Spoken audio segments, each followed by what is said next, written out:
The autumn of 1886 came early to the Sierra Nevada Valley. By the first week of October, frost had already crept into the low places, stiffening the grass along the creek beds and leaving white edges on the fence rails that caught the morning light like something precious. The aspens had turned weeks ahead of schedule. Their leaves fell in silence, spinning down through cold air that carried the smell of granite and pine, and something else, something older. Something that had no name in English, but that certain people recognized the moment it reached their lungs. Most people in the valley did not notice. They were busy with the preparations that defined October in the mountains. Firewood to stack, livestock to move to lower pastures, root cellars to seal against the coming cold. The rhythms of survival that had been passed down from one generation to the next, each family, certain that what they knew was enough, that what their fathers had done would serve them as it had always served them before.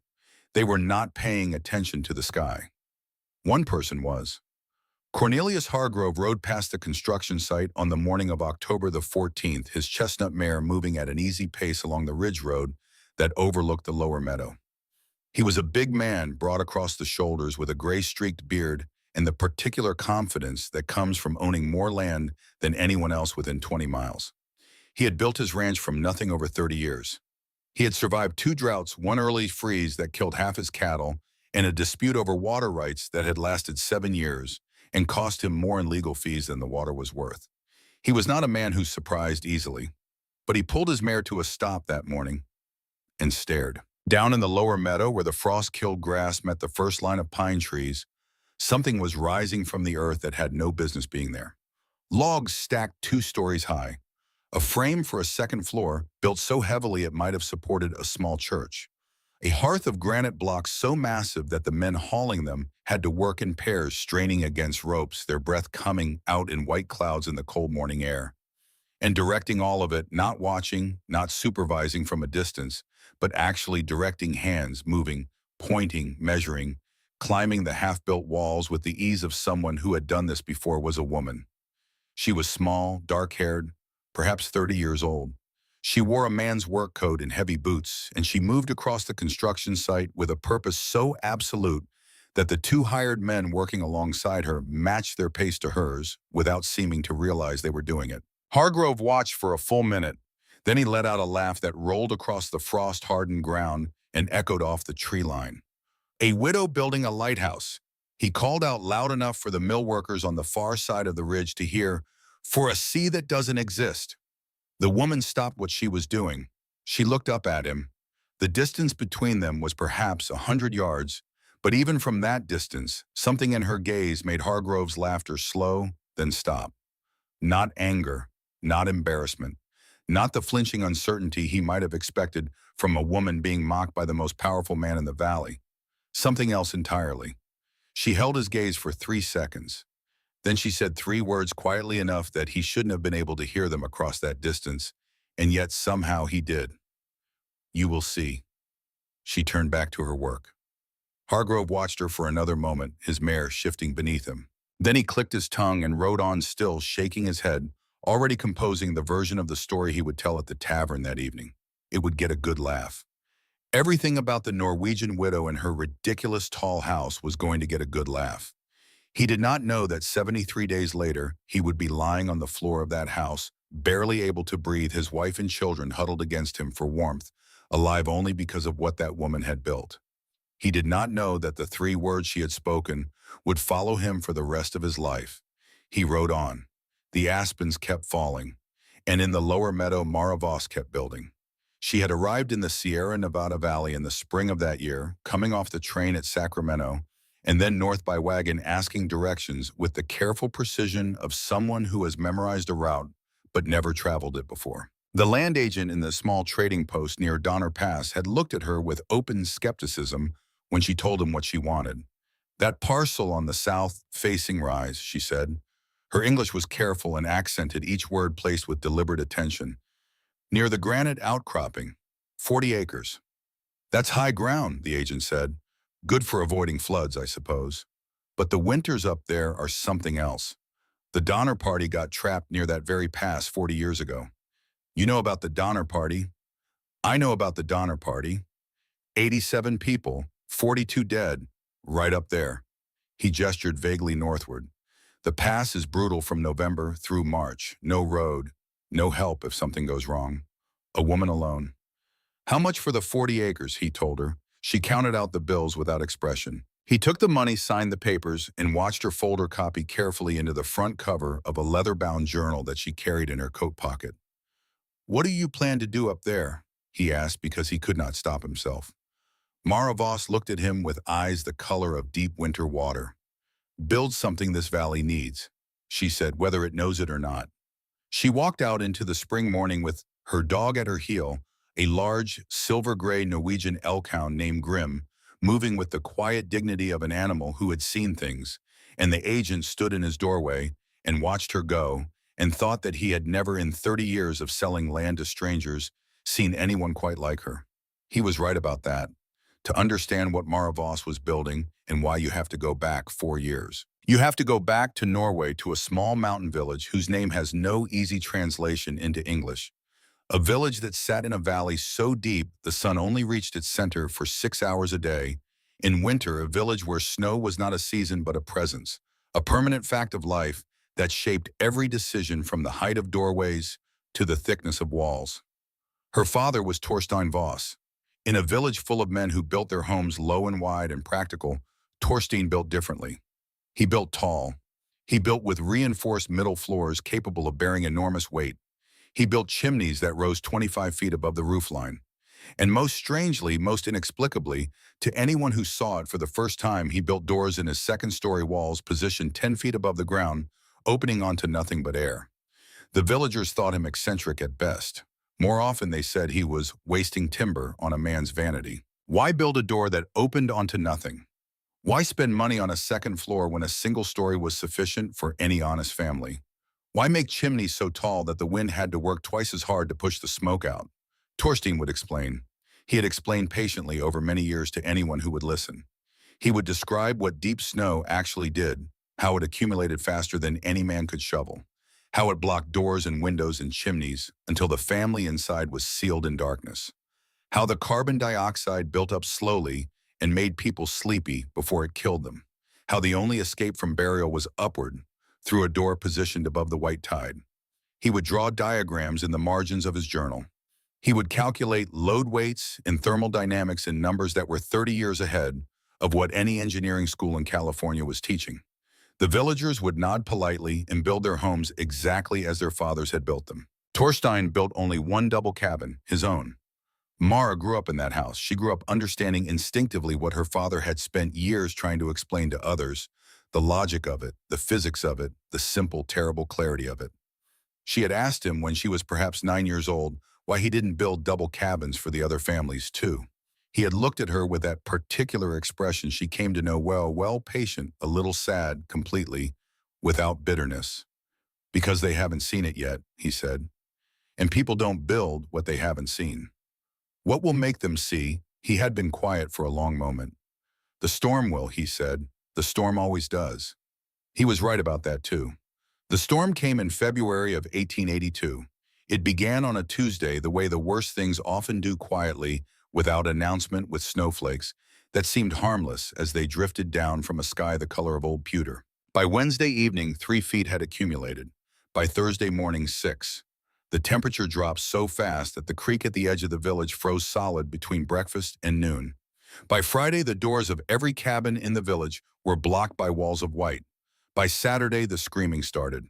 Mara remembered the sounds with the perfect, terrible clarity that certain experiences leave behind, not fading with time but sharpening, becoming more precise with each year, as though her memory had decided that this was something she was not permitted to forget.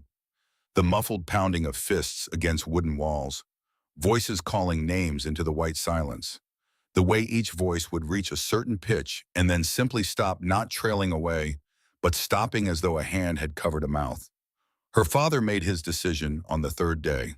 Torstein Voss strapped on the skis he had made himself, 10 feet long, designed to distribute a man's weight across deep powder, and opened the second-story door and stepped out onto the surface of the snow that had risen 15 feet above the ground. He looked back at Mara once.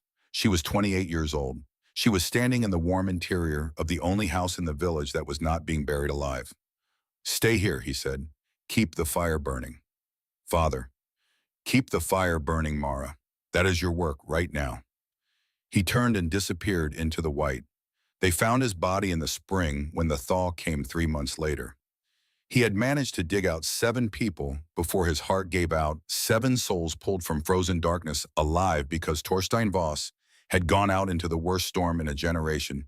On skis, no one else in the village knew how to use carrying tools. No one else understood the purpose of. 47 people died in that storm. 7 were saved. Mara spent 5 days trying to reach her husband Eric and their 3-year-old son Nils, who had been at a neighbor's house when the storm hit 300 feet from the double cabin, a distance that might as well have been 300 miles. She dug tunnels that collapsed. She tried to navigate by landmarks that had vanished beneath the snow. She screamed names into the wind until her throat was raw, and nothing came back but silence. She broke through to the neighbor's cabin on the 5th day. The fire had died on the 2nd day. No one had come for them. She found Eric and Niels in the corner, together, the boy curled against his father's chest as though sleeping. Both of them still. Both of them gone. Mara sat in that frozen room for 4 hours. She held her husband's hand. She pressed her lips against her son's cold forehead. She said everything she had left to say, and then she sat in silence and let the silence complete her. Then she stood up. She went back through the tunnel she had dug. She climbed back into the house her father had built, and she sat down beside the fire, and she opened his journal and she began to read. She read for 3 days without stopping. When she was finished, she made 2 decisions.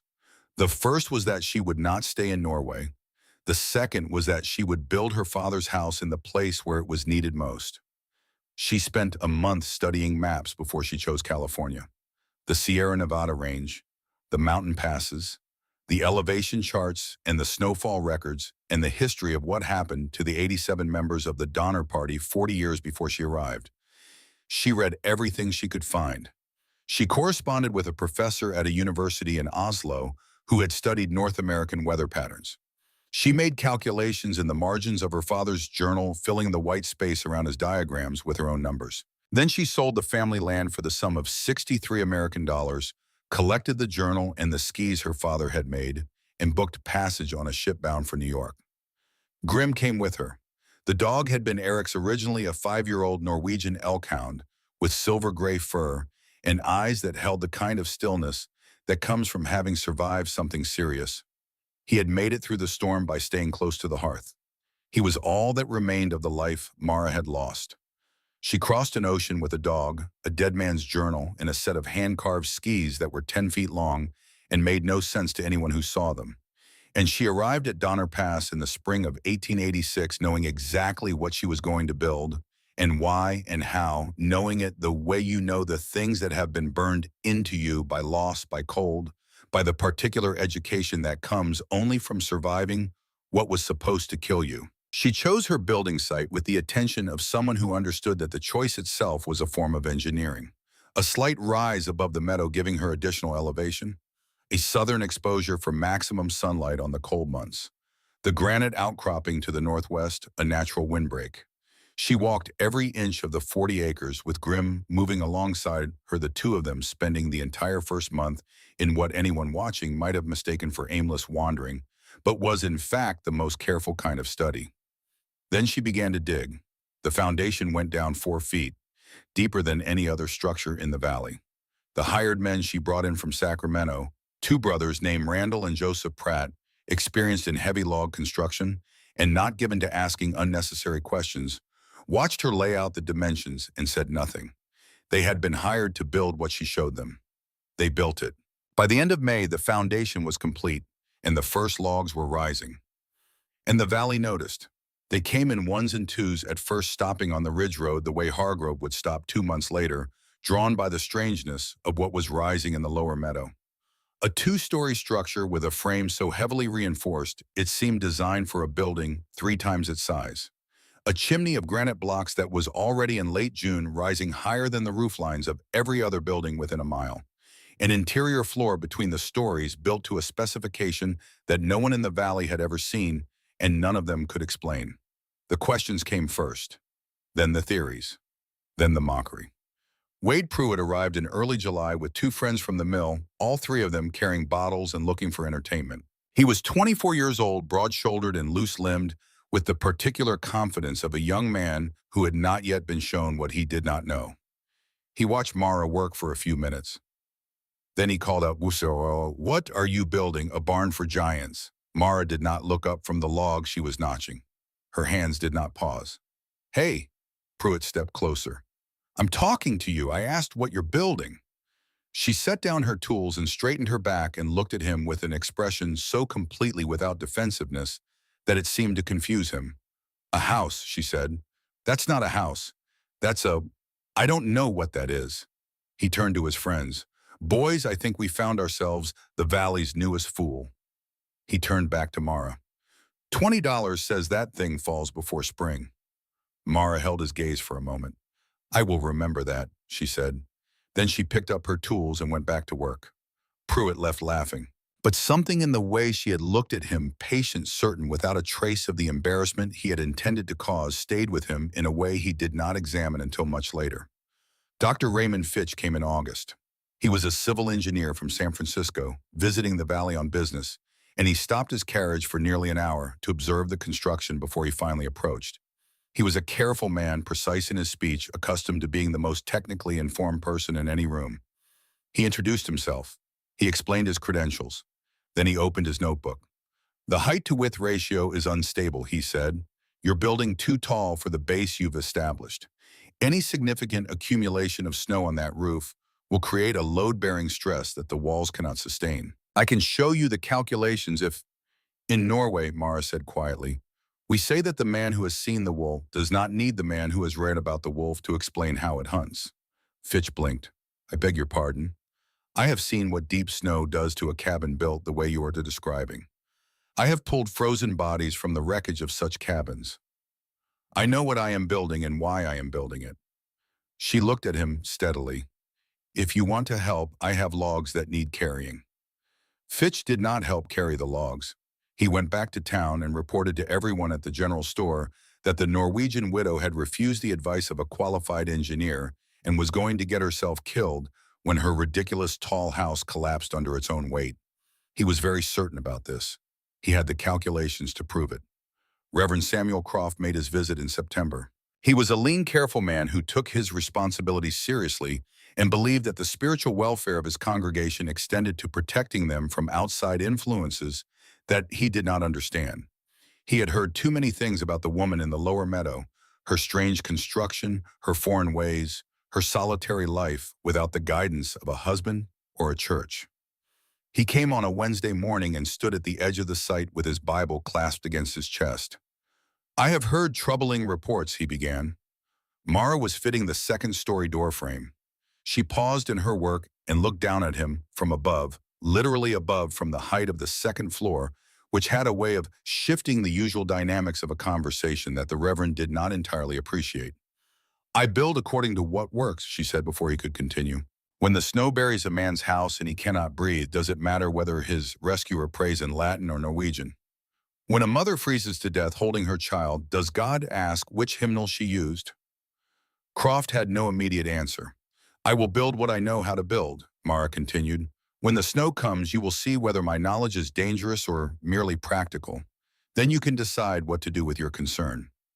He left without another word, but he spoke to his congregation that Sunday about foreign ways and the importance of seeking proper guidance, and the story of the Norwegian widow and her pagan construction grew in the telling until it had acquired details that bore only a loose relationship to anything that had actually happened.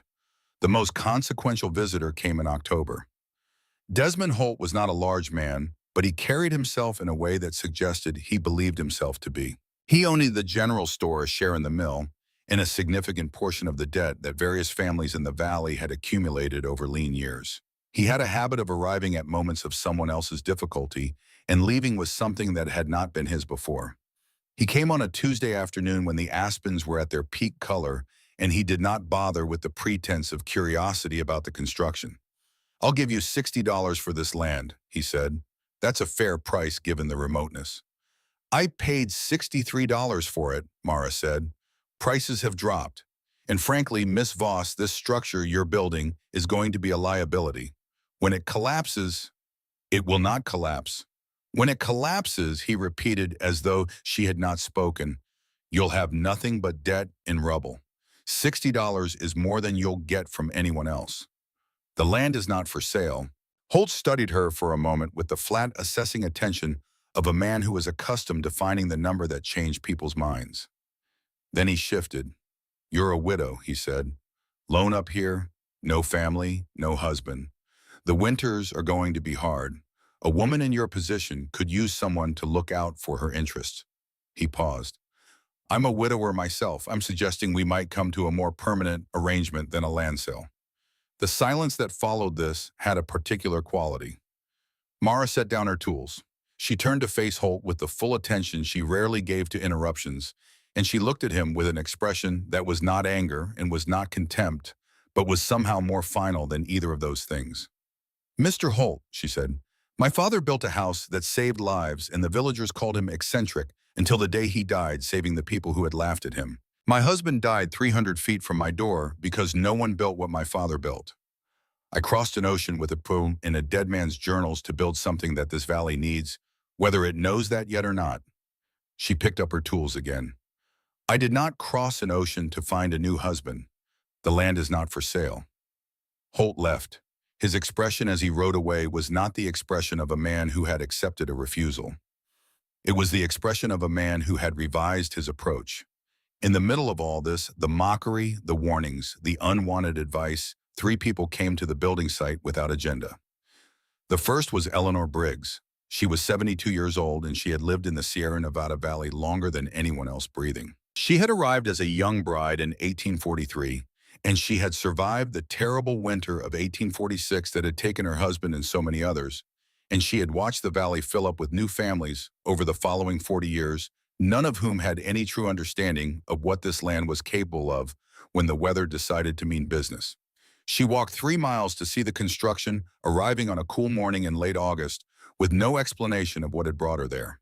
She stood at the edge of the site for several minutes, studying the structure with the focused attention of someone looking for something specific. Then she walked slowly around the base of it. Then she looked up at the second-story door 10 feet above the ground, no stairs opening onto air. That door, she said, it's for when the snow covers everything else. Mara looked down at her. Yes. Eleanor was quiet for a long moment. My husband went out to check on the horses in the storm of 46, she said. He made it to the barn, but when he tried to come back, the house was buried. He couldn't find the door. He walked in circles for 3 hours in the dark 20 feet from where I was sitting by the fire. She paused. They found him in the spring. She looked up at the door again. Then she looked at Mara. If we'd had a door like that up above the snow, he could have seen the light. He could have found his way home. Her voice did not shake. She had cried all the tears for that story 30 years ago. What remained was something harder and cleaner than grief.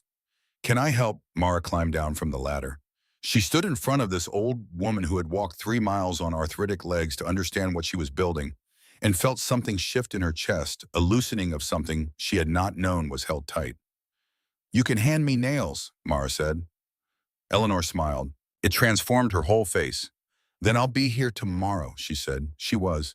She came back the next day and the day after that and the week after that. She could not do heavy work, but she brought food and coffee and knowledge, 60 years of watching this valley's winters. The patterns she had noticed, the ways the weather announced itself before anyone else was paying attention. She asked questions with the directness of someone too old to waste time on unnecessary politeness. Tell me about the hearth, she said one morning in September, watching Mara and the Pratt brothers fit granite blocks into place. Why so large? That's twice the size of any fireplace I've seen. Heat rises, Mara said. In a 2-story structure, the fire must be large enough to warm both floors. But more importantly, the massive stone stores heat. Even when the fire dies down at night, these blocks continue radiating warmth for hours. In a long winter, when fuel must be conserved, that stored heat means the difference between life and death. Eleanor nodded, committing it to memory. And the chimney, 25 feet. My fireplace has a 12-foot chimney. When snow accumulates around a house and on its roof, it can block a shorter chimney. Block the chimney and 2 things happen. First, smoke fills the house. Second, more deadly, the fire consumes the oxygen inside without fresh air coming in. The family becomes sleepy before they understand why. They don't wake up. Eleanor's face went very still. The Morrison family, she said, Grundle. In 46, they found them all in their beds. Everyone said they had frozen. But the snow that year blocked their chimney, Mara said. Yes. Dear God. Eleanor looked up at the great stack of granite rising toward the sky. 25 feet of chimney won't be blocked by any ordinary snowfall. No, Mara said, it won't. The second ally came from an unexpected direction. Lars Bergman was a Swedish timber cutter who worked the upper forests and came down to the valley only when he had something to sell or something to buy. He was 38 years old, built like the trees he felled, with a beard that reached his chest and the careful eyes of a man who spent most of his time alone in the mountains and had learned to read weather and wood grain and silence with equal skill. He appeared at the construction site on a September afternoon and stood watching for nearly an hour before he spoke. Overvåningshus, he said finally, the Swedish word for the double cabin design. Mara turned sharply. You know that word? My grandfather built one in Sweden, in the valley of Dalarna. It saved 14 people in the Great Storm of 1860.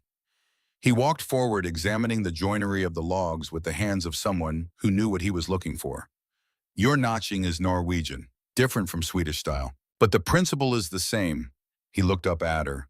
The principle doesn't care about borders. No, Mara agreed, it doesn't. Your father's name, Lars said carefully. Torstein Voss. I have heard it. In Sweden, among the men who study these things, they say he was a man who understood snow the way other men understand their own names. Mara had not heard her father's name spoken with respect since she left Norway. Something in her throat closed briefly. He was, she said. Lars looked at the construction for another moment. I will help you, he said.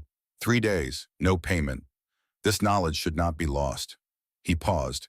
And it should not be lost because a woman building it alone ran out of strength before she finished. He stayed for 3 days and he worked without complaint, lifting the heaviest logs into the positions that had been waiting for someone with his particular kind of strength. On the second day, as they were fitting the reinforced middle floor into place, the floor that would, though neither of them said so aloud, bear the weight of however many people needed to shelter, there, when the time came, Lars spoke without looking up from his work. Why here, he said. You could have gone somewhere easier. California has valleys where snow never falls.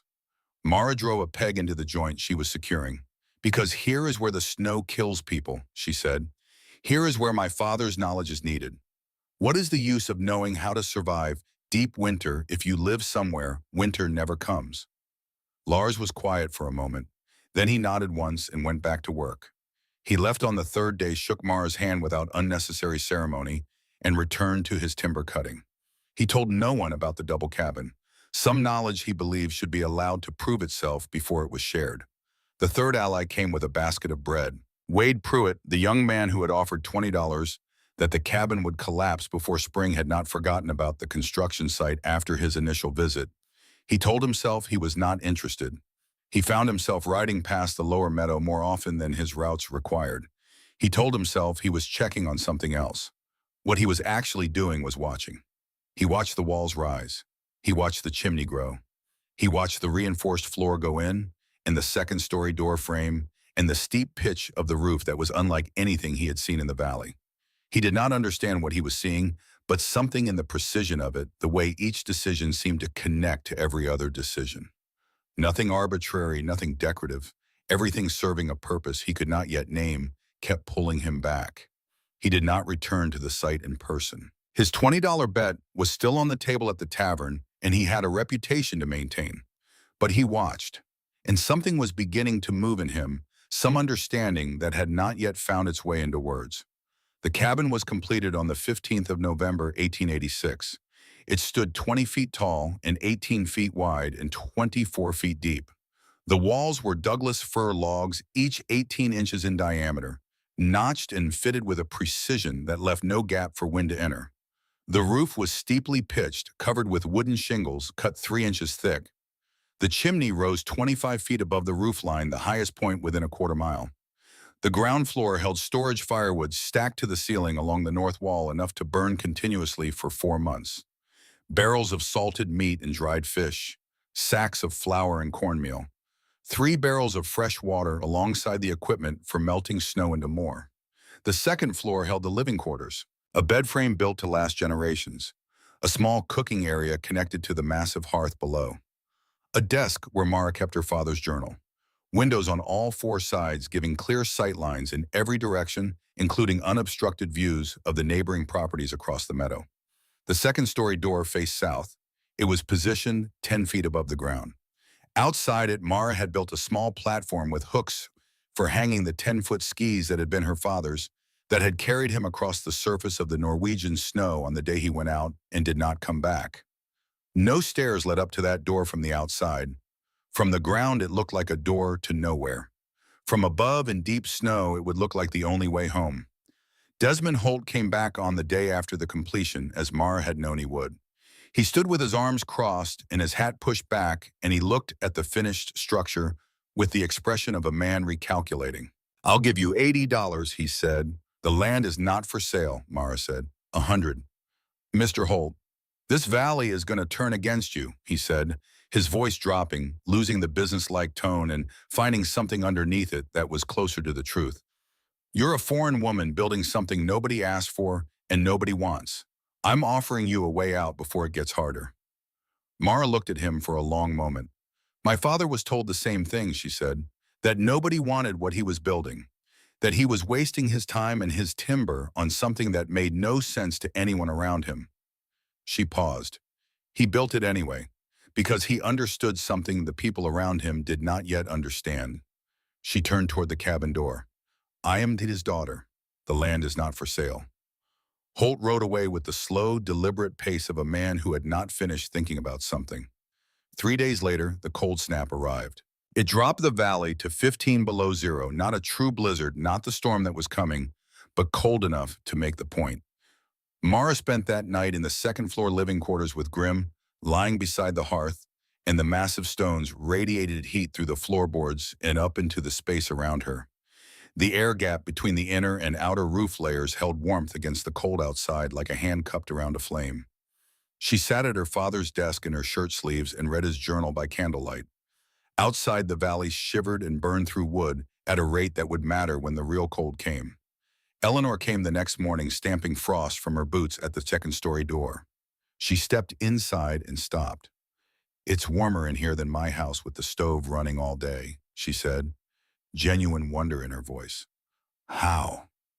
"This is nothing," Mara said. "This cold is mild. The test will come later." Eleanor looked at her. "How much later?" Mara turned to the window and studied the western sky. The color of it, the way the clouds sat against the mountains, the pressure she could feel in the air when she breathed. She had seen that color before. In Norway. In February of 1882, 4 days before the storm that buried her village and took her husband and son and father and everyone else she had ever known. "Not long," she said. Eleanor was quiet for a moment. "How bad?" Mara thought about the birds that had left the valley 3 weeks ahead of schedule. She thought about the unusual depth of the holes Grim had been digging around the cabin's foundation. She thought about the way the horses in Hargrove's stable had been pacing and snorting at shadows for the past week. "Worse than anything this valley has seen in 40 years, she said. Eleanor made a small sound that was not quite a word. She looked out the window at the frost-white meadow, the frozen creek, the ridge where the aspens had gone bare too early. "God help us," she said. "God helps those who prepare," Mara replied. "Go, tell people what I've told you. Tell them to stack their wood beside their beds. Tell them to clear their chimneys. Tell them to find their highest windows and know how to break the glass if they need to." She paused. "Some of them will listen. Those are the ones who will survive." "Most of them won't listen," Eleanor said. "No," Mara agreed. "Most of them won't." Eleanor left to do what she could. Mara watched her go from the second-story window, this old woman, 72 years old, walking back out into the cold morning to warn people who would not believe her, because warning them was the right thing to do. And Eleanor Briggs had never in her life let difficulty talk her out of the right thing. Mara turned from the window. She went to the desk and opened her father's journal and found the last entry he had written before the storm, before he strapped on his skis and opened the second-story door and stepped out onto the white and disappeared forever. The handwriting was steady, unhurried. The handwriting of a man who had made peace with what he was about to do. Build it tall enough that they can always find their way home. Mara read the words once. Then she closed the journal. Outside, the sky to the west was changing color. Slowly, subtly, the way the most serious things always begin, with a shift so gradual that anyone not paying close attention would miss it entirely. Pewter, darkening towards something older, something heavier. She had seen that color before. She knew exactly what it meant. She moved to the center of the second floor, where the great hearth sent warmth up through the stones and into the floorboards and into the soles of her feet. Grim lifted his head from his blanket and looked at her with those steady silver eyes. Soon, she said quietly. The word was not just for the dog. It was a promise to the valley below the valley that had laughed and warned and dismissed and tried to buy her out and tried to marry her out, and had not once in all those months stopped to ask the only question that mattered. Not whether a woman should build a house like this, not whether a foreigner had the right to build something no one had asked for, but whether, when the sky turned that particular shade of old pewter in the west, and the birds had already left, and the horses were restless, and the dog was digging holes around the foundation, whether anyone in this valley actually knew what was coming. The answer was the same as it had been in Norway. It was always the same. The ones who had seen it knew. The ones who hadn't didn't. And in 72 hours, give or take, they were all going to find out which kind of knowledge actually mattered when the sky finally delivered what it had been promising. Mara Voss sat down at her father's desk. She opened the journal to a fresh page, and she began to write. The storm began on the morning of December 23rd, 1886. It started the way the worst things always start, gently, almost apologetically, with snowflakes so small and dry, they seemed more like an afterthought than a warning. By breakfast, there was barely an inch on the ground.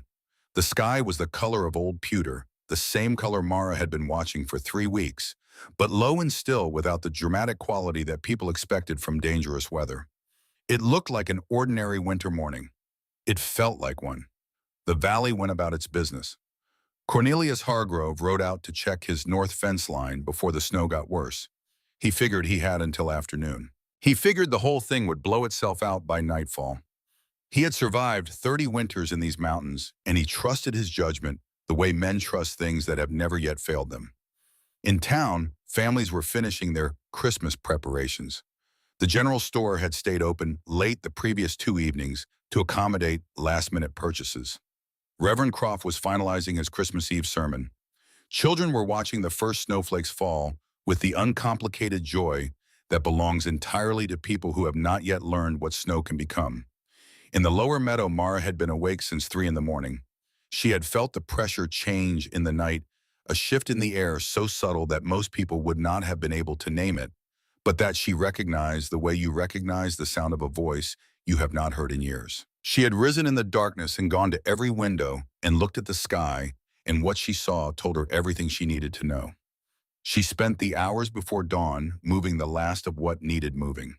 The remaining firewood from the ground floor went up the interior ladder to the second level, stacked along the north wall, until it reached the ceiling.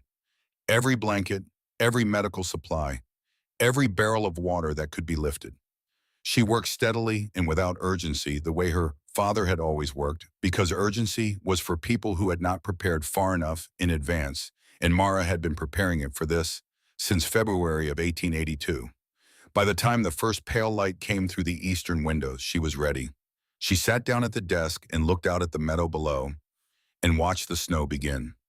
By noon, it was 6 inches. By the time the light began to fail in the early mountain dusk, it was 1 foot. The temperature, which had been in the low 20s during the brief daylight, began to drop as darkness came. Not gradually, quickly. The kind of drop that has intention behind it, that means to go somewhere specific and is not interested in stopping along the way. By midnight, it was 10 below zero and the wind had begun. Not the howling theatrical wind of lesser storms, the kind that announces itself and gives people time to prepare. This wind came in low and steady and relentless, not screaming, but pressing, leaning against every wall and window and sealed door in the valley with the quiet persistence of something that has all the time in the world and knows it. Hargrove woke at 2 in the morning to the sound of his horses. They were not making the normal sounds of horse disturbed by weather. They were making the sounds of animals that understood at some level beneath language that something was wrong in a way that went beyond ordinary discomfort. He pulled on his boots and his heaviest coat and went to the barn. It took him 20 minutes to cover ground he normally crossed in 3. The snow was past his knees. In the darkness, he could not see the fence line 10 feet away. He calmed the horses. He checked the barn doors. He started back toward the house and realized for one disorienting moment that he could not immediately determine which direction it was. He found his way home by following the rope he had strung between the house and barn the previous October, a habit from a bad storm 15 years ago that he had maintained ever since without thinking about it much. He stepped through the back door and stamped the snow from his boots and stood in his kitchen and looked at his wife. "How bad?" she asked. He thought about the moment of disorientation, the darkness and the wind and the whiteness that had swallowed every landmark, the horse's eyes. "Stock more wood," he said, "right now. Bring as much as you can from the pile." He did not say what he was thinking, which was that the pile outside was already half buried and he had not stocked nearly as much inside as he should have. He had not listened to the old woman's warning. He had not listened to his horses. He had not listened to the Norwegian widow, but then nobody had expected to listen to her. He started hauling wood and told himself it would be enough. It was not enough. Christmas Eve morning came gray and absolute. 3 feet of snow on the ground and still falling. The wind at 30 miles per hour with gusts that hit 50 driving the snow horizontally so that visibility dropped to the length of a man's arm. The temperature had settled at 20 below zero and gave no indication of moving in a warmer direction. The valley was no longer a valley. It was a white country of uncertain borders, the familiar landmarks, fence lines, tree clusters, the road to town, the creek having disappeared entirely beneath a surface that looked solid and smooth and gave no indication of what it had swallowed. From the second-story window of the double cabin, Mara could see the roof lines of the nearest neighbors' houses barely visible above the drifts. She could see the smoke from their chimneys. She watched those smoke columns throughout the day with the attention of a doctor watching a patient's breathing, reading in their thickness and color and steadiness a story about the condition of the families below. Hargrove's chimney was producing heavy smoke. He had wood. But the pile she could see at the corner of his house had shrunk dramatically since yesterday and was disappearing under fresh snow at a rate that she calculated with the part of her mind that had been running numbers since before dawn. The Fitch cabin, where the engineer from San Francisco was staying, had a chimney that had never been tall enough. 12 feet. Standard construction, perfectly adequate for a normal winter. This was not a normal winter. She watched the Fitch chimney throughout the morning of Christmas Eve. In the afternoon, something she had been expecting arrived. It was the knock on the second-story door that brought her there. Eleanor stood in the doorway, snow-covered and breathing hard, having crossed 200 meters of thigh-deep snow, with the determined stubbornness of a woman who had decided that dying alone was not an option she was willing to accept. She was carrying a bag. Inside the bag was a supply of medicines she had prepared the previous week, bandaging material, a bottle of laudanum dried herbs for fever, a package of hard biscuits, a jar of dried meat. "You didn't think," she said, stepping inside and stomping snow from her boots, "that I was going to sit in my house and wait." Mara looked at her, this 72-year-old woman who had just crossed 200 meters of chest-high drifts while alone in a whiteout, and felt something that was not quite surprise and not quite relief, but was a combination of the two that had no single name. "I thought you might be sensible," Mara said. "I have lived too long to be sensible," Eleanor replied. She set down her bag and looked around the second floor, the stacked firewood, the organized supplies, the windows giving sight lines in every direction, the warmth that was almost shocking after the cold outside. "Now, what do we do first?"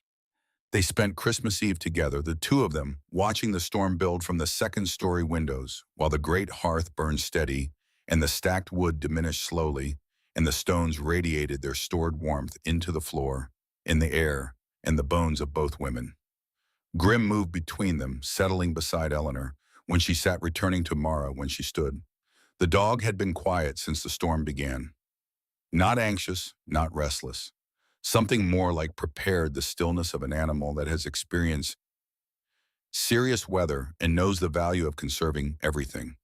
Through the day and into the night of Christmas Eve, the snow kept falling. By midnight, it was 3 feet deeper than it had been at dawn, 4 feet total on the ground. The wind had not decreased. Mara did not sleep. Christmas Day, 1886. 5 additional feet fell in the night, 9 feet total by Christmas morning. Mara stood at the south window as the pale excuse for daylight arrived and looked out at a world that had been fundamentally altered. The roof lines of the nearest houses were still visible, but only just the drifts had risen to the eaves of most single-story structures, and the wind was piling the snow in waves against every vertical surface it encountered. The smoke columns were thinner. Hargrove's chimney still producing smoke but noticeably reduced from the previous day. He was rationing his wood, or he was running out of it. The Nolan house where Beatrice Nolan lived with her extended family had smoke that was barely a thread. Either they were burning very slowly, or the fire was struggling to draw properly. And the Fitch cabin's chimney was producing smoke in irregular puffs. Not the steady column of a fire burning well, but the uncertain exhalations of a fire being fed too little fuel against too much cold, a fire beginning to lose the argument it was having with the temperature. "He's in trouble," Eleanor said, appearing at Mara's shoulder. "He's been in trouble since yesterday afternoon," Mara said. "The chimney is the wrong height. When the snow drifts high enough against the lee wall." "How long?" Mara studied the Fitch chimney. The puffs were becoming less frequent, the smoke lighter in color. "Tomorrow," she said. "Maybe sooner." Eleanor was quiet for a moment. "And the others?" "Hargrove has wood, but not enough. The Nolans—" She paused. "The Nolans are already burning furniture." Eleanor absorbed this. "When do we go?" It was the question Mara had been turning over since before dawn. Not whether to go. That had never been in question. When and in what order, and how to get back each time, and how to keep herself functional through multiple trips across 15 feet of snow in temperatures that were now, according to the thermometer outside the south window, holding at 30 below zero. "Not yet," Mara said. "The wind has to drop enough to see. Right now I couldn't find the Hargrove house in that." She gestured at the white nothing beyond the glass. "I'd walk past it without knowing." Eleanor nodded. She understood. She had been married to a man who had died 20 feet from his own door because he couldn't see it in the white. "When the wind dropped," Mara said, "I go." The wind dropped on the afternoon of December 26th, the third day. Not completely, it continued at a sustained 20 miles per hour, driving the falling snow in a way that cut visibility to 30 or 40 feet. But the gusting had subsided. The world had gone from a condition of pure violent chaos to something that might, with difficulty and the right equipment, be navigated. Mara had been watching the Fitch chimney all morning. At 11:45, the smoke stopped. Not thinning, not fading, stopped. One moment there was a thread of gray against the white sky, and the next moment there was nothing. The snow had reached the top of the 12-foot chimney. Inside that cabin, the fire would continue burning for a short while longer, consuming whatever oxygen remained in the sealed space.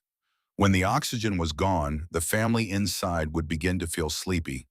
They would not understand why. They would lie down to rest. They would not wake up. Eleanor had been watching from the opposite window. She turned to Mara without speaking.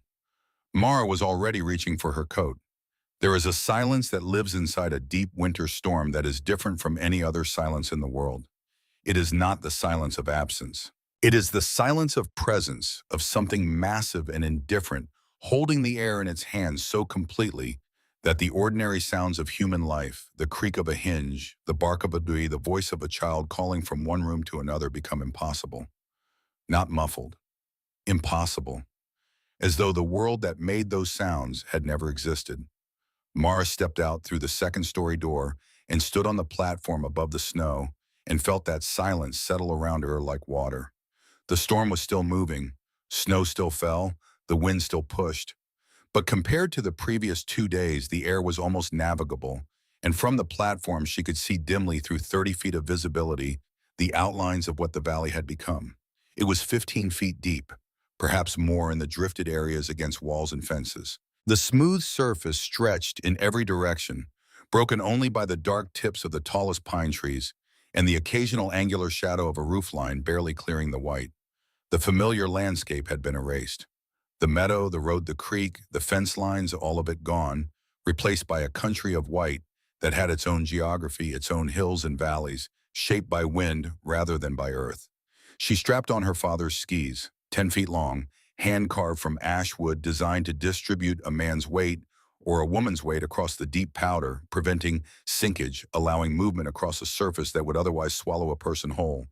She took the lantern. She hung it from a pole she could carry above her head, a beacon for finding her way back in deteriorating visibility. She tucked the coil of rope inside her coat to lower people through the tunnel she would have to dig to pull those who could not move themselves. She looked at Grim. The dog was standing at the platform's edge, watching her with those steady silver eyes. He wanted to come. His whole body said so, the set of his shoulders, the forward lean of his weight. "Stay with Eleanor," Mara said. "Stay warm." Grim looked at her for a long moment. Then he stepped back from the edge and sat down, watching. Mara turned to face the white. She had stood in this position before, not literally, not on this platform in this valley, but she had stood in the exact same position in Norway on the morning of the 5th day, when she had finally broken through the snow toward the cabin where her husband and son lay dead. She had stood at the edge of the impossible and looked at it and then stepped into it because there was no other option that she could live with. Her father had stood in the same position, in the same valley, on the 3rd day of a different storm, and he had stepped out onto the white and not come back. She understood in that moment, with the cold burning her exposed skin and the silence pressing against her from every direction, that she was not doing this despite what had happened to him. She was doing it because of it. She was the child of a man who had chosen to go knowing the con because 7 people were trapped in the snow, and the cost of not going was something he could not carry. She had been carrying what he had left behind for 4 years. It was time to put it down the only way it could actually be put down. She pushed off with the poles. The skis carried her forward across the surface of the snow, her weight distributed across 10 feet of length, moving with a speed and ease that would have seemed impossible to anyone watching from below. She oriented herself by the geometry. She had memorized the angle of the ridge, the distance she had measured and remeasured from her platform to each neighboring structure, the slight depressions in the snow's surface, where the heat from below was causing marginally faster settling. The Hargrove house was her first destination. She found it by the depression and by memory, arriving at a point on the snow's surface that her calculations said should be directly above the chimney. She probed with her pole, solid 6 inches below the surface. She cleared it and leaned down. "Hello," she called into the darkness below. "Can anyone hear me?" Silence. Then faint, filtered through 15 feet of snow and wood and frozen air, a voice. "Help us. The children. Please, Martha Hargrove." Her voice stripped of everything except the essential, the one request that a mother makes when everything else has been reduced to its core. "I am coming down," Mara called. "Stay away from the chimney. I will reach your door." She began to dig. The work was brutal in a way that went beyond physical difficulty. The snow at 15 feet of depth was not the light powder of the surface. It was compressed and heavy, packed by its own weight into something approaching the consistency of wet sand. Each shovelful resisted. The walls of the tunnel she was digging kept threatening to collapse inward. The cold 30 below, perhaps colder in the windless pocket she was working in, was a constant presence, seeking every gap in her clothing, working at the seal between her gloves and her sleeves, finding the small, exposed triangle of skin between her collar and her hat. She did not stop. She thought about her father, about the patience he had always moved with, the absence of hurry. That was not slowness, but something else, the understanding that the work required what it required, and giving it less than that was not an option. She thought about Niels, about the curl of her son's small body against his father's chest in that frozen room, about the specific angle of Eric's old arm where it had come to rest around the boy in the last moments when warmth was still something they had. She dug. 3 hours after she had stepped off the platform of the double cabin, her shovel struck the door of the Hargrove house.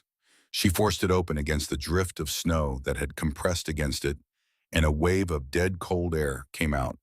Not the cold of the outside, but the cold of an enclosed space that has lost its heat, the cold of walls that have stopped protecting and started merely containing. Martha Hargrove was in the corner with her 3 children pressed against her, all of them wrapped in every blanket and piece of clothing that had been within reach. Their lips were blue. Their movements were the slow, uncertain movements of people whose bodies were working very hard to maintain a temperature that was becoming increasingly difficult to maintain. Cornelius Hargrove was on the floor near the dead fireplace, unconscious, his hands still wrapped around the handle of an axe. He had been trying to chop through the wall, trying to create an opening for air, and his body had stopped cooperating before he finished the task. The youngest child, a girl perhaps 4 years old, looked up at Mara with eyes that were too large and too quiet in a face that should have had color in it. Mara did not stop moving. "Can you walk?" she asked Martha. Yes, I think so." "The children?" "I don't know. The little ones? We carry them." Mara was already crouching beside Cornelius, assessing, alive, breathing, too heavy to carry alone over 15 feet of vertical snow. "Your husband first, through the tunnel. I have a rope." It took 2 hours to get 5 people out of that hole and across the snow to the double cabin. Martha could walk, but barely. Cornelius had to be dragged on the makeshift sled that Mara had pulled behind her for exactly this purpose. The two older children managed the tunnel on their own. The youngest, the girl with the two large eyes, Mara carried against her chest with one arm while she moved the sled with the other. When they came through the second-story door of the double cabin and felt the wall of warmth hit them, Martha Hargrove made a sound that was not quite crying and not quite laughing, but was the sound a person makes when the body understands before the mind does that it is going to be allowed to survive. Eleanor was already there with blankets and hot water and the particular competence of a woman who has been waiting to be useful and knows exactly how. Mara did not rest. She turned around and went back out. The Nolan house was next. She found it lower than expected. The drifts on the western side had piled higher than her calculations had accounted for, and the structure itself had settled visibly under the weight above it. The chimney, when she cleared it and called down, produced a response. Beatrice Nolan's voice, thinner than Mara expected, but present. What she found when she broke through the door was a family that had made it barely by burning everything combustible in the house that was not structural. The furniture, the floorboards in 2 rooms, a collection of books that had kept the fire going through the worst of the previous night. And in the corner, wrapped in what appeared to be every curtain in the house, a woman Mara did not recognize, holding something very small against her chest. "She came last night," Beatrice said. Her voice carried the particular stripped quality of someone who has been operating for too long at the edge of their reserves. "We didn't expect her until February." Then the something very small moved. Mara crossed the room and looked at the infant newborn, 6 hours old at most, born into a frozen house in the middle of a blizzard that had buried the valley under 15 feet of snow. The baby's lips had a bluish cast. Her fingers were the wrong color. Mara opened her coat without hesitation. She took the infant and pressed her against her own chest and closed the coat around them both. Against her sternum, Boyo felt the baby shiver, once a full-body tremor, the involuntary response of a system that is cold enough to be frightened, and then stillness. And then gradually against the heat of Mara's body, a different kind of stillness. The stillness of something that is beginning cautiously to believe it might be warm enough to continue. They made it back to the double cabin. Mara handed the baby to Eleanor and turned around. Reverend Croft she found kneeling. He had been praying for 12 hours by the time she broke through his door, and when he looked up and saw her standing in the opening, she had made snow-covered and exhausted, her face bearing the marks of hours in 30 below cold. He did not speak for a long time. "You came," he finally said. The words came out simple and unguarded in the way that very tired people sometimes achieve. "I came for everyone," Mara said. "Can you walk?" Yes." "Then come." He came. He did not ask how she had gotten there. He did not ask how she was going to get him back. He pulled on his coat and followed her into the tunnel she had dug and emerged on the surface of the snow and followed her across the white on the boards she had laid for him to walk on. And he said nothing at all until they came through the second-story door and he saw the room full of people. Hargrove and his family, the Nolans, the woman with the newborn, all of them alive, all of them warming, all of them in the house that everyone had called a lighthouse for a sea that didn't exist. He sat down on the floor and put his face in his hands. Mara was already moving. Wade Pruitt she found alone. His family had gone to town for Christmas shopping 2 days before the storm hit and had been unable to return. He had spent the 3 days of the storm first rationing his wood, then burning furniture, then trying to dig his way out and collapsing from the effort. When Mara broke through his door, he was lying on his side on the floor near the cold fireplace, conscious but with the slow, uncertain movements of advanced hypothermia. His right hand was the wrong color. Two fingers, the index and the middle, had gone a deep blackish purple that meant the tissue was past the point of simple cold and into something more permanent. He looked up at her. "I bet $20, he said. His speech was slow, each word requiring separate effort. "Your cabin, that it would fall." "You can pay me back," Mara said, and already wrapping his hand in the cloth she had brought for exactly this kind of injury by learning to build one. She got him back to the double cabin and put his hand in Eleanor's care and went out again. It was on the fifth day, December 27th, that she reached the Fitch cabin. She had been saving it, not from reluctance, not from any calculation of deserving, but because the reports she had been reading in the smoke and the snow told her that the Fitch structure had problems beyond a block chimney. The settling pattern of the snow around it was wrong. There were places where the surface had dropped in a way that meant something below had shifted. She was right, the roof had partially collapsed. She knew it the moment her shovel broke through to the interior air, a different quality to the darkness below, a wrongness in the angles of what she could see by lantern light. One of the main roof beams had given way under the accumulated weight, dropping a section of the roof into the living space. The walls were beginning to buckle inward where the load distribution had been compromised. It had collapsed exactly as Mara had known it would collapse, in the manner she had described to Doctor Fitch on the August afternoon when he had stood in front of her construction site with his notebook explaining why her design was structurally unsound. She found him pinned beneath the fallen beam. He was conscious. His eyes tracked her lantern when she held it up. He was cold. Very cold, but alive. His legs beneath the beam were not moving in the way that raised a specific concern she filed away for Eleanor to assess. "Leave me," he said. His voice was thin and careful, the voice of a man managing pain by speaking slowly. "You cannot carry me out alone. Save yourself." "My father did not ask people if they deserved to be saved," Mara said. She assessed the beam. She assessed the snow above. She assessed the angles and the weights and the available leverage with the same focused attention she gave to every structural problem. Then she began to work. It took 4 hours. 4 hours of digging through rubble and snow simultaneously, of repositioning the beam, by degrees of constructing a makeshift support from the wreckage of the collapsed roof to hold what remained of the structure above her while she worked. 4 hours in a space that was becoming progressively less stable, where any significant shift could bring the rest of the roof down on both of them. She did not stop. She thought about her father on the skis in the Norwegian snow. She thought about 7 people alive because he had gone out and not come back. She thought about what the number meant, not just 7 people, but everyone. Those 7 people had touched everyone. Their children had become everyone who had been warmed by a fire that would have gone out if Torstein Voss had decided that the storm was too much and stayed inside. Numbers compounded. That was what her father had understood. Every life saved became a branching thing, a tree growing outward through time, and the person who chose not to save it could never know the full shape of what they had prevented. She pulled Fitch free at the end of the 4th hour. He could not stand. She constructed the sled from what remained of his broken furniture, and she dragged him back across the snow, and it took 3 hours, and by the time they came through the second-story door of the double cabin, Mara could not feel her hands. Eleanor took one look at her and steered her toward the hearth without speaking. Fitch lay on the floor of the room that he had once declared structurally unsound and looked up at the ceiling and the walls and the roof that had not given way under several tons of accumulated snow. His expression was the expression of a man encountering a fact that requires him to revise a significant portion of what he believed he knew.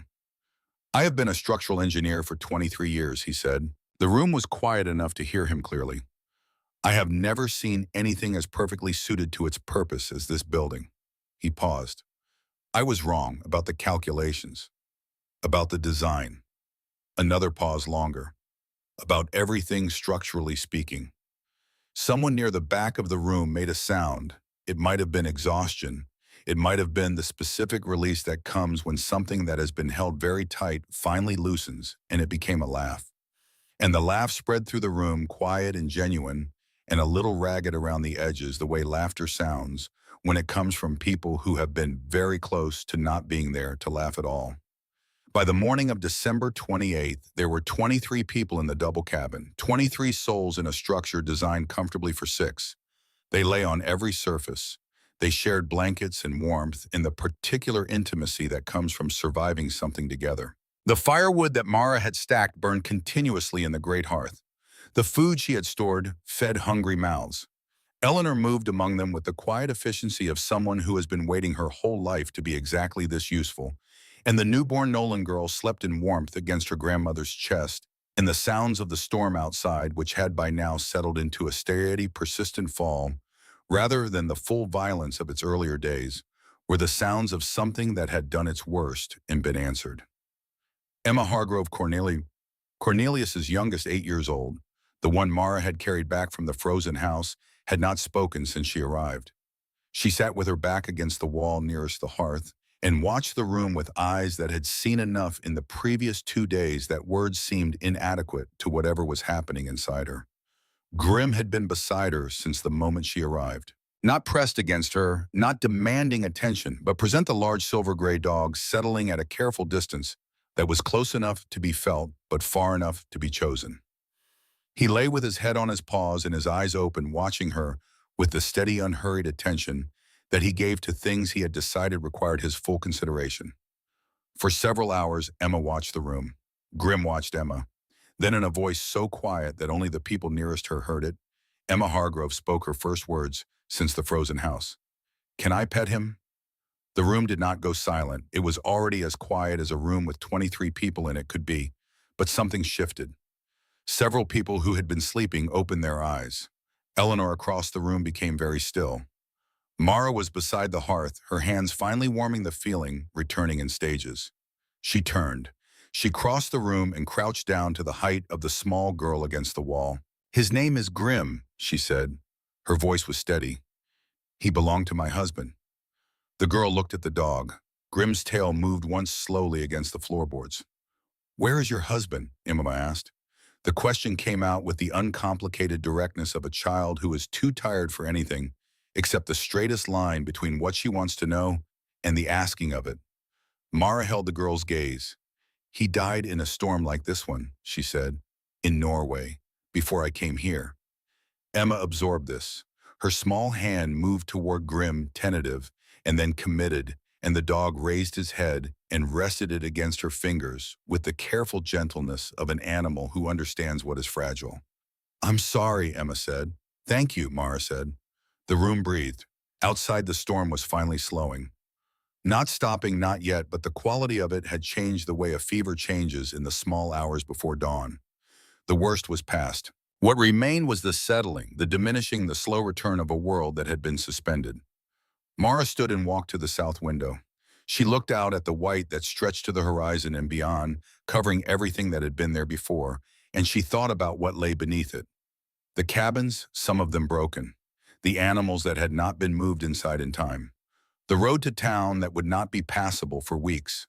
The 3 people she had not been able to reach: the elderly couple on the far side of the valley, the young man who had tried to walk to town on Christmas Eve, whose fires had gone cold before she could get to them. She thought about them the way her father had thought about the 40 people he had not been able to save, with the specific weight of the ones you know you could not have reached, different from the weight of the ones you might have reached if you had been faster, stronger, better prepared. She let herself feel that weight. She did not put it down. She did not minimize it.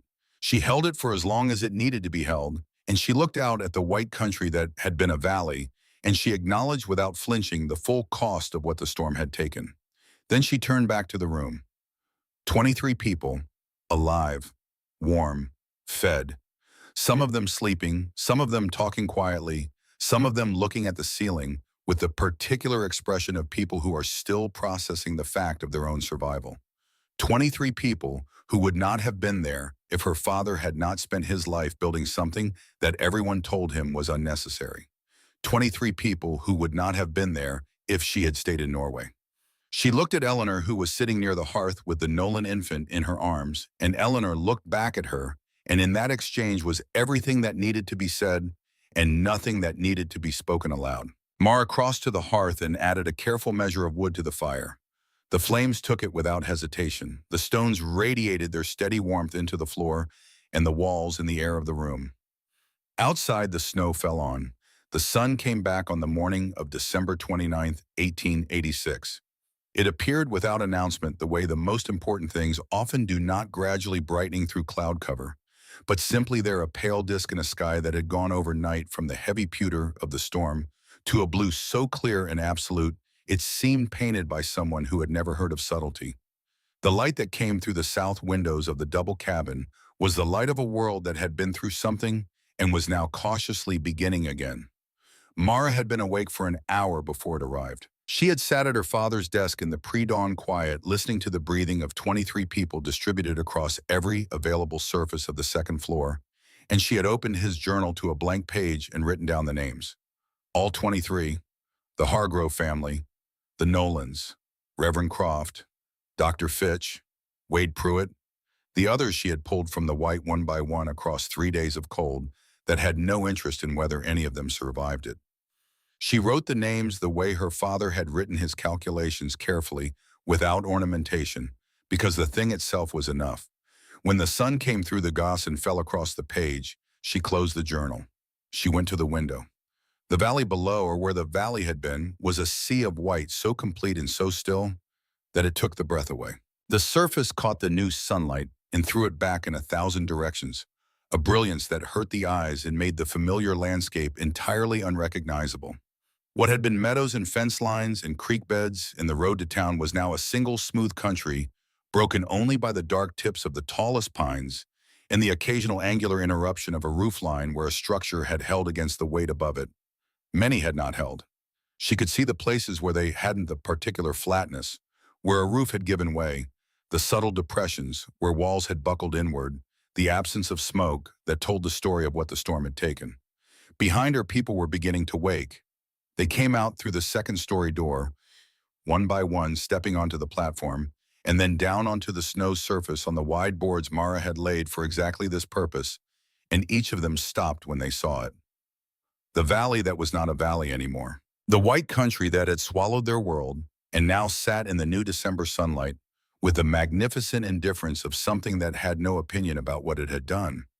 Cornelius Hargrove came out third, moving carefully on legs that still bore the uncertainty of someone who had been horizontal and near death 2 days before. He stood on the snow and looked south and north and west, and his face went through several expressions in succession that he did not try to control. "Dear God," he said quietly, "it's beautiful." "It's a graveyard," Mara said from where she stood at the edge of the platform. Her voice was not unkind, it was simply accurate. Beneath that beauty, there are frozen animals and broken structures and 3 people who did not make it through.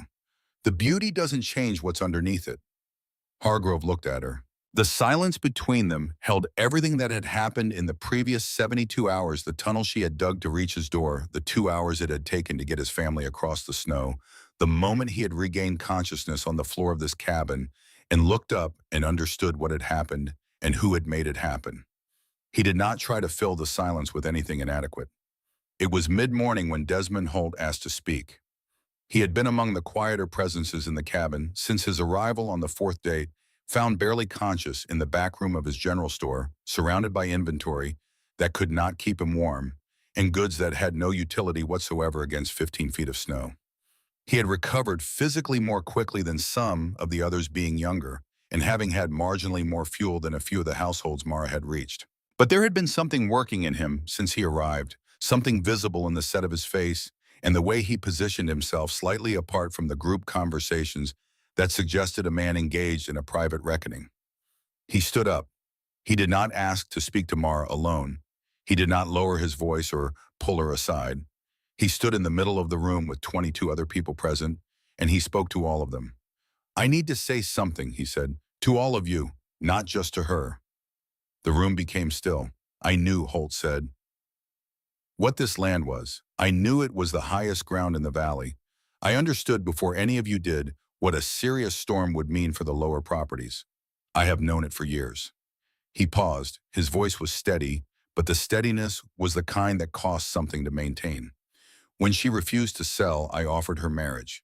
Not because I had any feeling for her, because the law would have given me the land that way, and I would have built something up here for myself, a shelter for myself."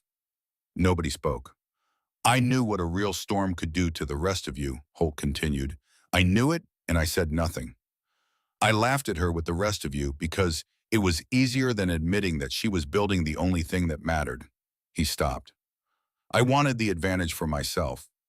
I was prepared to let all of you face it alone. The room remained silent for a long moment.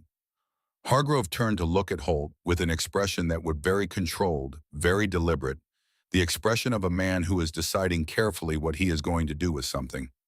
You knew, Hargrove said. It was not a question. I knew, Holt said. Another silence. Then Mara spoke. She had been standing near the south window, and she turned now to face the room. Not just Holt, but all of them, the 23 people who were alive in this space because of a design her father had spent his life trying to give away, and that she had carried across an ocean to build in a valley that had laughed at her for doing it. The land was never for sale, she said. It still isn't. She looked at Holt for a moment, not with anger, not with the satisfaction of someone whose judgment has been vindicated, but with the particular clarity that comes from having nothing left to prove. The knowledge was always free. It still is. That is the difference between what I came here to do and what you came here to do. She paused. Anyone who wants to learn how to build this, how to build what my father designed, what this valley needs more of, I will teach them. Without charge, without condition. That offer stands for everyone in this room, including you.